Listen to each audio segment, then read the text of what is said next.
Welcome to the Talented Learning Show, episode 57, with independent learning tech analyst John Lay. Today I interview Ken Valla, president and founder of the Valla Group, about enabling sales professionals through high-end, results-based online learning. You can find more of our fiercely independent content at talentedlearning.com. Well, welcome back, listeners, to the Talented Learning Show. On this show, I am fortunate to interview the world's leading experts in online learning solutions from both the vendor and the practitioner perspective. And today we've got a treat from the practitioner side of the fence with Ken Valla. Ken is one of the most expert sales professionals, sales trainers in the world. And we're going to learn all about that today. Ken, first off, thanks for being here. I've wanted to have you on the show for a long time. Great. Thanks, John. Glad to be here. Really excited about this next 20, 30 minutes. All right. Well, Ken and I were buddies. We met all the way back in 1998. And Ken, at the time, was the highest producing salesperson for a global training and consulting organization that sold, among other things, sales curriculums to Fortune 250 organizations. And take it from me, to sell sales training to sales organizations, you have to be pretty darn good. In fact, you have to be the best, because every word, every email, every interaction throughout the whole sales process, you're being scrutinized by people that do it for a living. And if you don't impress them, you'll never have a sale. And Ken continued to just light it up over time. And in 1998, I was a newly minted instructional designer, and I went to work for the same company to be on the sales team as an overlay technical position. And so I got to go through that sales curriculum, and I got to watch Ken in action all over the world, selling into these high-end organizations, not just selling a sales curriculum, but a customized curriculum that had the consulting and the sales training involved in it. And it was just absolutely fascinating. And I've been using Ken as a mentor and an expert here for the next 25 years, as well as a friend in my own sales career. Ken continued to take it to another level and eventually wrote the book on selling, literally. And conversational selling is the name of it. 7 sales conversations that drive high performance. Started his own company, the Valla Group, and now has built one of the most innovating online learning curriculums that I've seen. And that's why we brought Ken on the show today, is to talk about that. So Ken, once again, thanks for coming here today. I wish we had 2 hours to interview you, because there's so much interesting things we can talk about, like all of our conversations. But maybe the best place to start, Ken, is right at the top. Tell us about the Valla Group, why you started it. We'll start from there and we'll dig in. Sounds great, John. Thanks so much. Appreciate the kind words, first off, buddy. And so look, we started the Valla Group about over 6 years ago now. And one of the reasons we started it was when we looked at the research out in the market from leading research firms like Gartner, Forrester, Harvard, that were looking at enterprise and commercial buying and selling processes, trends, things that were happening. What we're seeing was a lot of things that were evolving because of technology. So how buyers were buying has really evolved over the last 10, 15 years because of technology. And so when I looked at the traditional approaches to selling that are out in the market, the companies that were actually providing sales process, sales methodology training, frankly, I saw the same companies saying the same things that they had over the last several years. And I said, hey, there's a gap here. There's a gap in terms of new, fresh content. Like, if you're saying the buying process has evolved, you're saying the buying process has changed, then what needs to change on the sales side? And so we took that head on, and we started the Valla Group with the express purpose of building the most modern content based off of the research that enables sales organizations to drive and maximize productivity. And that's what we've been doing over the last several years. Wow. Well, you've been doing that over the last 30 years, but it sounds like you're doing it more specifically now. That you said they're changing the way they buy. How does that manifest itself into the challenges that modern sales organizations face? What do those challenges look like? So one of the things that we've seen is, of course, and anyone who's paying attention to this part of the industry around sales effectiveness has seen that buyers are going to try to get further ahead in their buying process before they even really want to engage with the salesperson.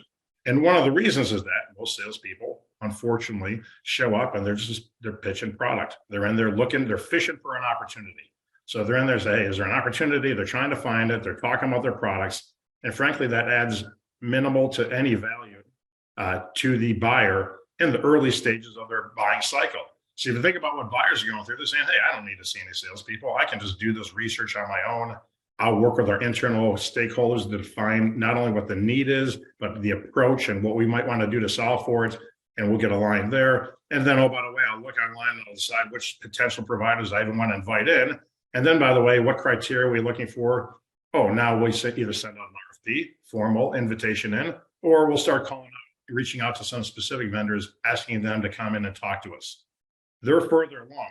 So the problem with that, of course, is from the salesperson that's in there going, wait a second, I'm basically getting the Heisman. They're giving me they're not letting me in the door early stage. So what do we do about that? Well, here's the premise that we bring to market from the Valla Group. If the buyer has all this data and information available to them to get that far along in their buying process, be it 50, 60, 70, 80%, whatever number you want to pick, all those percentages have been thrown out there, then isn't the inverse true? Doesn't the seller have the same information available to them about the industries they're calling on, the companies they're calling on, all the way down to the people they're calling on? I mean, this online data, there's so much data available that sellers can actually build territory strategies, account strategies, opportunity strategies, and even call planning strategies before they even talk to a customer. There's so much opportunity for them to get further along in their sales cycle before they even touch the customer. And then, by the way, come in educated, come in with a perspective of where they can add value to the customer's business, then use that as a basis for their conversations and their discovery. Wow, interesting.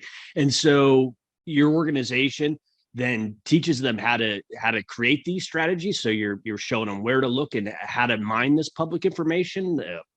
Absolutely. Exactly.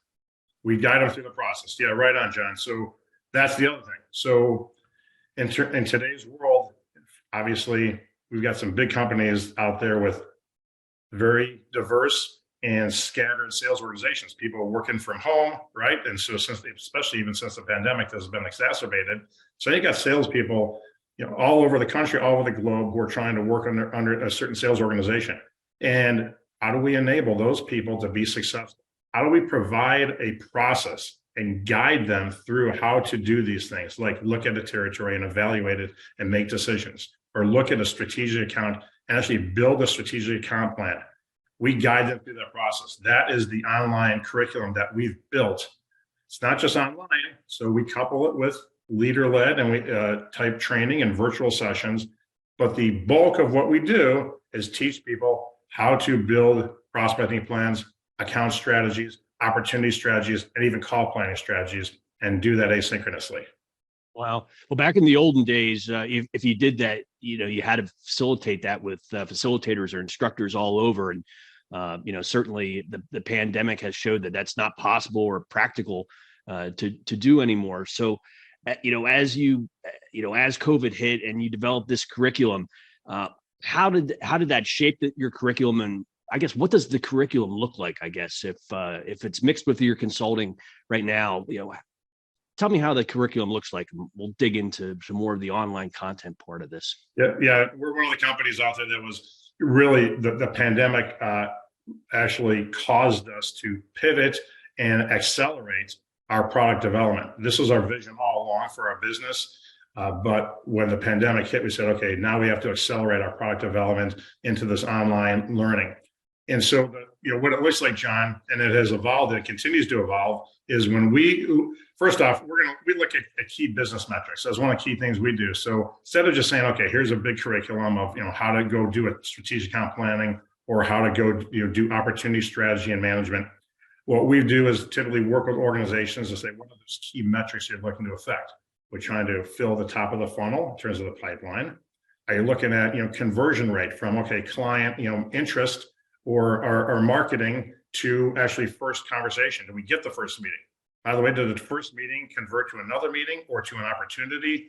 And by the way, now, are those opportunities stalled? Are they how fast are they accelerating through your pipeline? What's the deal size? So when we're working with companies, we're really starting by unpacking those metrics that they want to affect, and then we align our learning solutions to drive those metrics. Now, to do that, and you just hit on a key thing. Historically, in this world of sales training, Yeah, you have companies out there with a ton of facilitators all over the globe. Oh yeah, we can deliver, to all of your 100 salespeople, 1,000 salespeople, 5,000. They're doing 2-day workshops.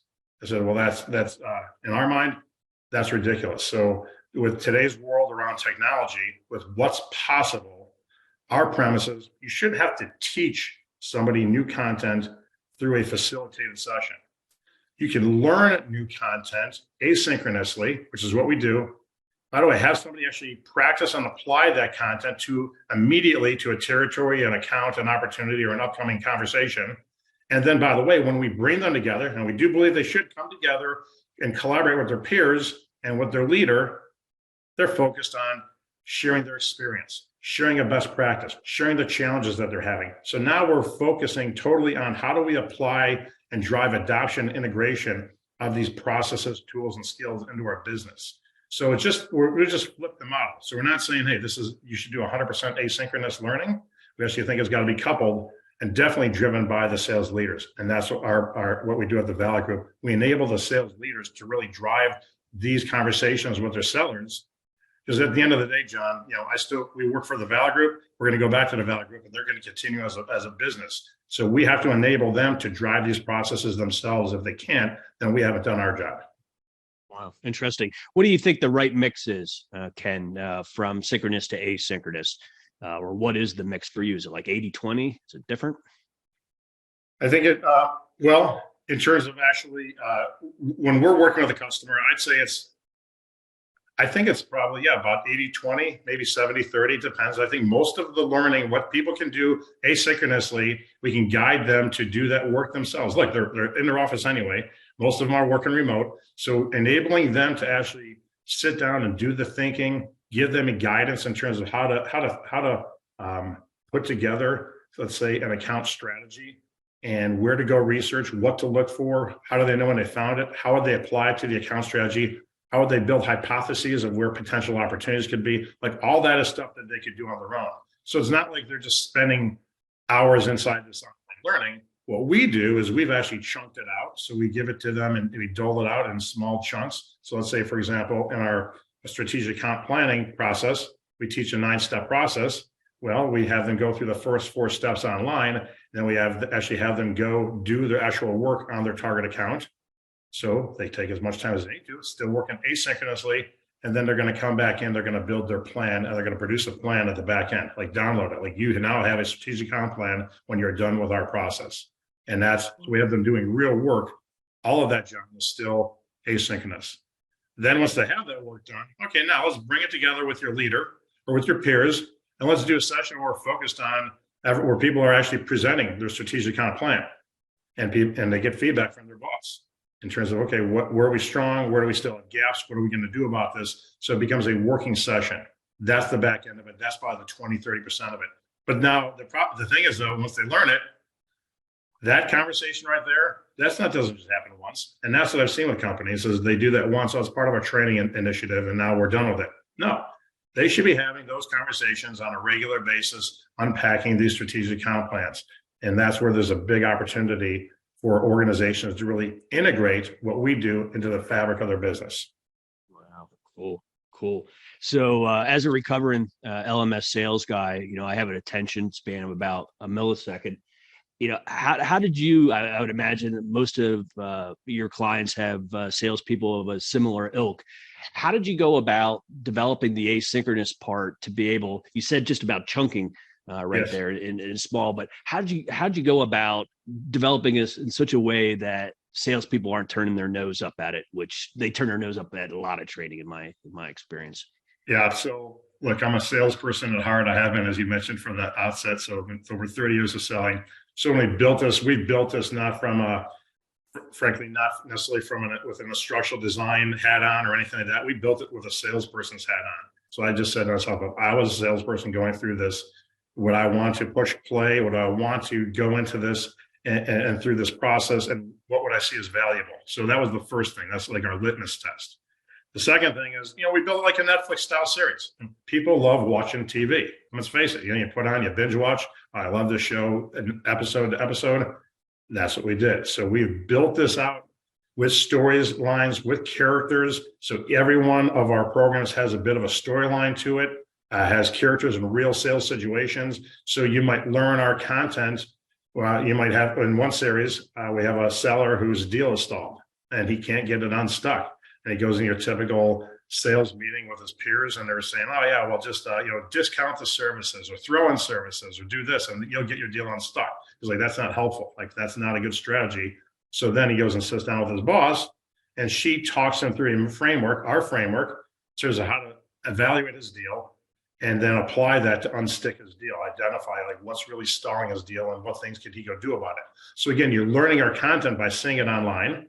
We gamify it. So we put in place gamification. So people would go in and then I'll practice and apply that immediately in the online learning.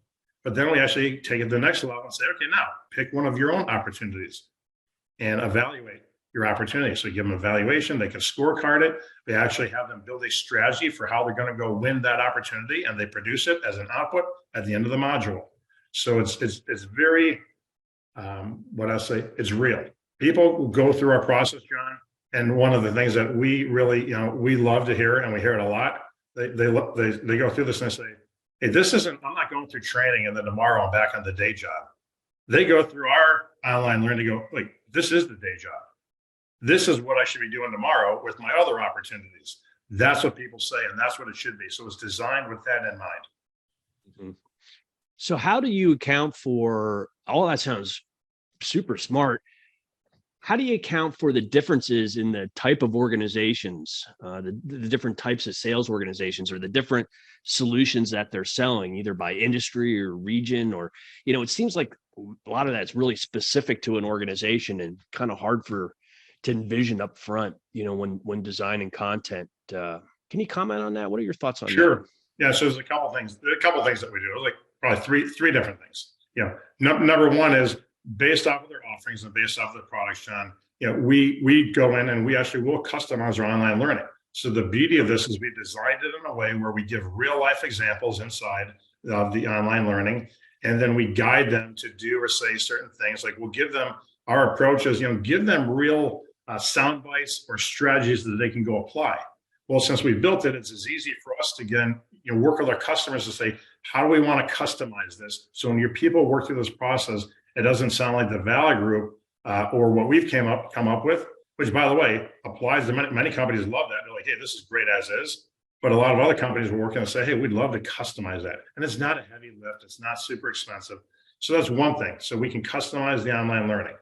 Second thing is we wrap a playbook around it. So we say, okay, well, if you go through the online learning, you learn these skills, you build your strategy. So let's say for an upcoming conversation that you're having with the customer. So you build what we call a conversation strategy. I'm preparing, I'm ready to go execute, let's say, on this executive conversation that I'm going to go have. Well, we might build a playbook, John, around that would specifically take our content and the customer's products and filter it through. So, we would take our models and frameworks, and then we apply the customer's content and products to that. So now they have a playbook, and look, they go, okay, great. This is what I learned online, and this is how I'm going to speak to it and apply it in our world. That's the second probably big thing that we do. And then the third, of course, is, as I said, that's those asynchronous sessions. When people synchronous sessions, when they come together and collaborate with their boss and their peers, that's where it gets very real, because people are presenting their plans, and the plan I've built is based off of a real opportunity, and that's where we really dig in on their business. So between those, our customers feel like it's very customized to them, and it's not an off the shelf. And that's what we're going for, because there's a lot of off the shelf libraries of content. Go buy this content and you can implement it. Ours is not that. Ours is the antithesis of that. Wow, interesting. And what would be a typical? What's a typical profile of one of your customers? What would somebody look like? What would that company look like?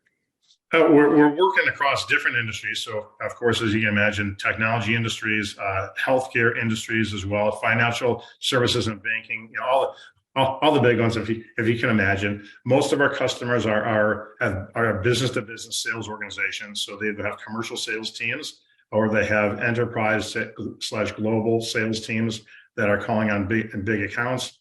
What I would say is that, the companies that like they're going through some state of change. They're either growing their offering, they have a more integrated offering, maybe they're trying to integrate services and products together, so a more integrated type offering.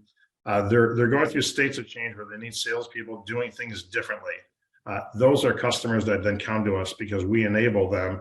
Back to the metrics, what metrics you're trying to apply, what's the changes you're driving, what's that mean in terms of the capabilities of your sellers and your organization. So the cool thing about what we do, John, is historically in training is like very skill and drill. We have a skill and drill component, but selling is so much more today. Selling is about how sellers actually think. You need to be able to think strategically and evaluate information and data. So we call it data-driven selling, by the way, which is the mantra of our entire offering. There's that. They need to be able to work efficiently. So this whole idea of working collaboratively, most of the companies we're working with, John, is not just a salesperson working alone. They have SDRs and BDRs who are feeding them leads, for example. So we're working with those SDRs and BDRs and prospecting and gaining access to the right people. Oh, by the way, we have overlay sellers, sales engineers, or clinicals if we're in healthcare who are bringing in, who are experts on our offerings. Great. When do we engage them? How do we engage them? How do we prepare them for upcoming conversations? So suddenly we have more team selling. And as a result, how sellers work really matters. Like how they operate, how they collaborate. That's almost as important as how they show up in front of their clients today. And that's all built into our offering. We address that in our offering head on. Wow, interesting. And so would it be common then that 100 sellers at the same time would be going through the curriculum almost as a cohort, so they're meeting at certain times and you're running them through almost in a traditional manner like that, or is it absolutely different? We work with some of the biggest companies in the world, working with Fortune 30 companies who have thousands of sellers.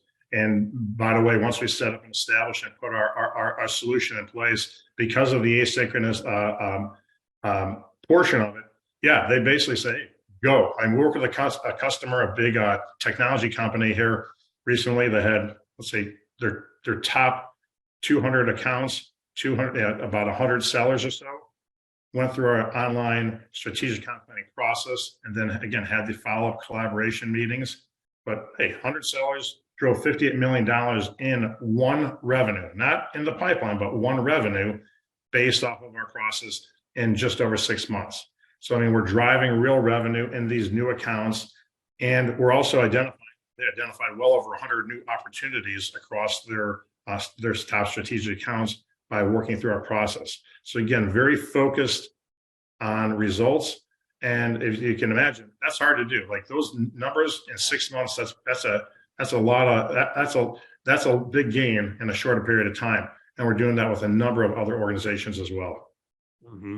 And do you, since these Fortune 30 or big organizations like that would almost always have their own learning management system, is it your strategy that you deploy your content and these cohort programs and the whole learning path in their learning management system, or do you make them come to your learning management system? Like, how did you approach that?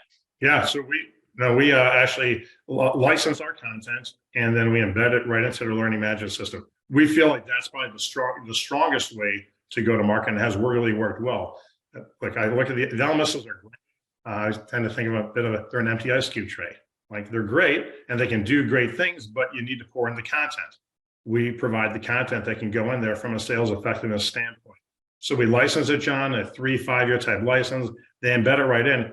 And what's really great about that approach is while we have this big body of content, we'll build different learning paths, again, based on the metrics that you're trying, but also based on the role. So what an SDR and BDR is going to leverage in terms of building their capabilities might be different than what you're going to do with a commercial seller. And that might be different than what you're going to do with an enterprise strategic account seller. And that might be different than what we do with our overlay sellers or customer success even, which we're starting to get into. So the entire life cycle, the entire customer life cycle, think about their buying process and our sales process. When you think about, getting in the door all the way through, hey, they're advocates for us and they're referring us to their customers. All the people that touch them, those are all potential. Those are people who benefit from our content, and then therefore, but they don't all go through the exact same thing. It's customized. Mm-hmm.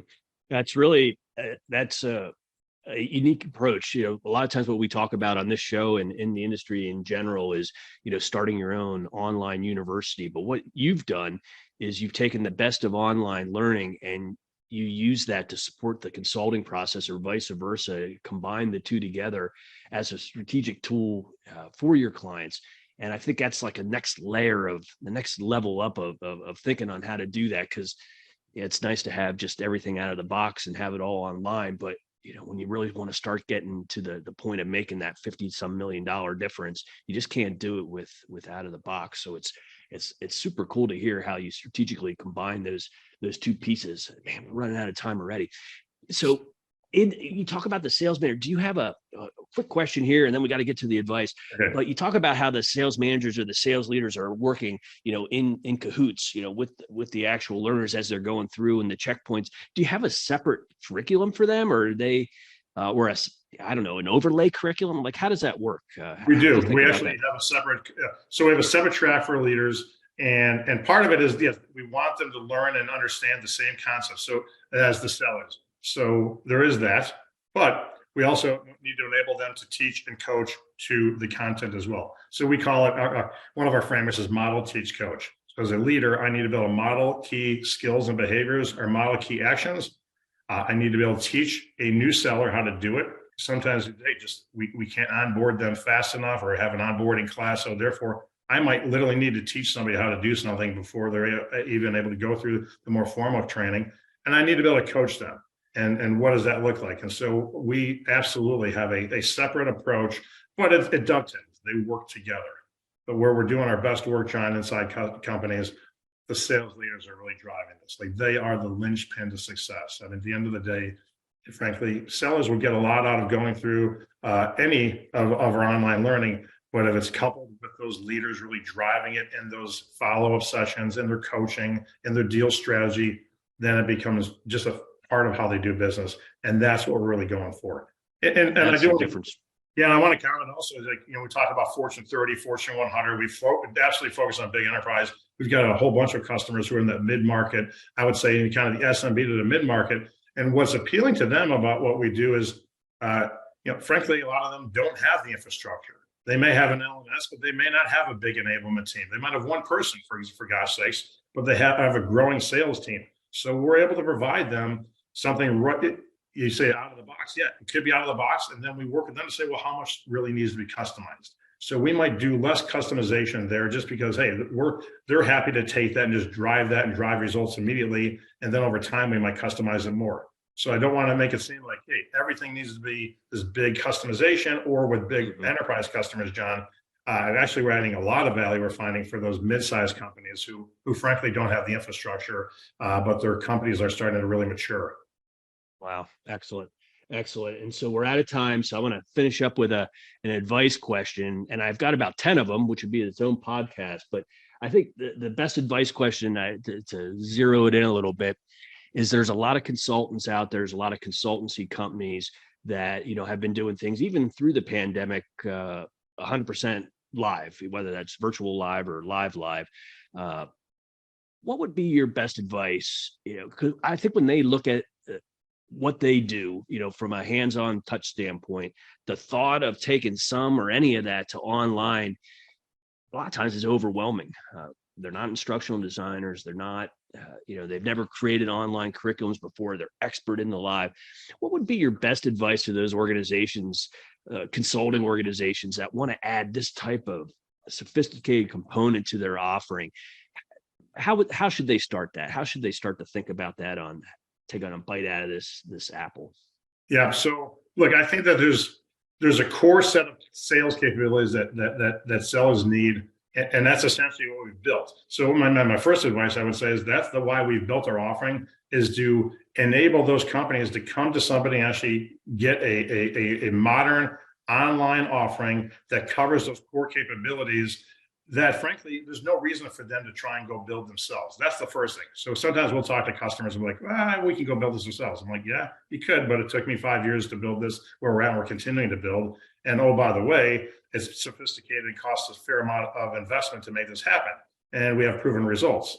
So, like, why wouldn't you just start with that? But then you take your content. So what you said, John, each of these companies have their own product offerings. So they have new specific tools that they're using that are to automate their sales process. So those are the things now that I would say, let's wrap those around some sort of a core offering, wrap those and blend those in. So that's the customization piece that either we do, or what's unique about the Valla Group is we'll provide our assets, we'll license them, we'll provide our assets right to our customer. They can go in and do the customization right online. They don't have to come back to us. So a lot of consulting firms or companies that are in training are like, okay, well, if you want to customize this stuff, you're going to pay us to do it. And we say, no, we'll actually allow you to create and derivative works. We'll allow you to actually take your content. We want you to do it. So again, it makes it your own. So my best advice is don't build something from scratch. Go build something that exists already. Actually take your content, focus your energy and efforts on how to incorporate our content into that and build our own way of selling. So that's the other thing. So now you make it your own. It's not the Valla Group. It's your own way of selling, the two combined. Yeah, sage advice, Ken, sage advice. So I think a lot of consultancies, I'm not speaking sales consultancy, but whether you're teaching leadership, you're teaching personality styles, you're organization consultant, I think a lot of these organizations feel that they might cannibalize their own business by making that online. And what I'm hearing, the strategy that you've taken is the things that you're doing every time, make those self-paced online, bring in the company's specific uniqueness, and the consulting business still thrives for all these consultancy organizations, but they get to really combine that consultancy with the automatic parts. And in the end, they're making more of a difference quicker. And that's what you're doing at the Valla Group by that dual strategy, making more of a difference in these organizations quicker, and it's more relevant at the end of the day. And I think the thing I like best, Ken, and we're so out of time, the thing I like best is that so much of online learning is just the teaching of the base information, and almost everybody stops before the application. And that's probably because the application needs some of that consulting in there to make it work. But that application piece that you're doing right now of actually building the real plans and helping them build something that they can use that next day or that very same day on their call is taking the learning to a whole another level. And I'm glad we got a chance to learn about how you're doing it, and the strategies that you're taking is super insightful. Thank you. Thank you, John. Thanks for having me. All right. Well, it's great to have you, Ken. Listeners, thanks for tuning in to another episode of the Talented Learning Show. You'll admit this one was unique, as we learned deep down about how you can really take sales training in this case, but really any online training, and mix it with consulting to take that learning to a whole new level for organizations. And I'd love to see where it's going. I want to have you back in I don't know, maybe a couple years here, so you can tell me all the updates of how this all worked and how it rolled out. And I'm sure our listeners will tune in again. So thanks, Ken. Thanks, listeners. And we'll hope to see you on the next. You can find more of our fiercely independent content at talentedlearning.com.